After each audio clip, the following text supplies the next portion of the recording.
to show you the one with the hidden compartment in it, if I have it. What the idea is, you're supposed to put a lock of your hair in it. Okay. And that way the wand can never be used against you.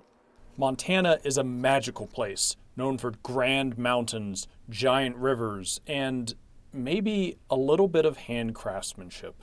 In this episode of Odd Jobs, we talk to Forrest, a magic wand maker. I'll pick it up, and it'll tell me what it wants to be. I really don't know until I get going on it. First time we did Moscow, Idaho Ren Fair. Never been there. It's one of the oldest west of the Mississippi. Not so much a Ren Fair as a big party. We brought 380 wands to the event. We ran out by 2 o'clock on the second day. There was a line out in my tent, James, like I was giving away nachos. It was nuts. So my wands are very affordable.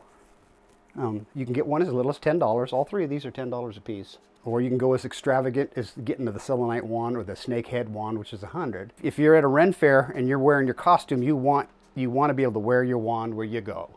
Sure. And we do a whole line of holsters. Some of them have nice danglers as a dragon head. See, this here is where you put a piece of paper with the wand's name. We name every wand we make. Every one of these wands is made by hand.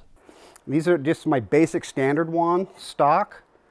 You start out with just a regular wood dowel.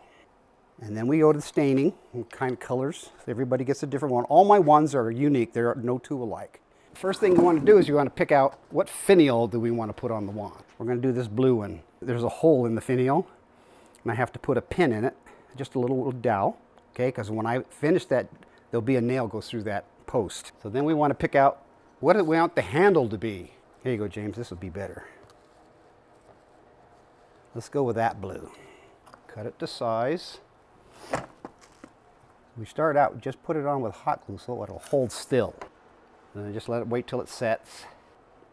One thing that happened to me, I've been making wands 22 years now, and arthritis runs in the family. And sometimes after a long day of making wands, my hands hurt like heck. But I want it to dribble down like hot candle wax. How does it look? That looks cool. Last year I would go to an event and we got wiped out in Albuquerque. We had to come home, make a bunch of wands from Moscow. I told you about 308, ran out.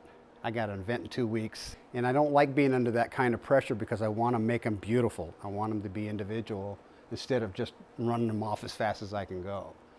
And people ask me, oh, do you sell them online? And I go, you know, I've tried to sell them online.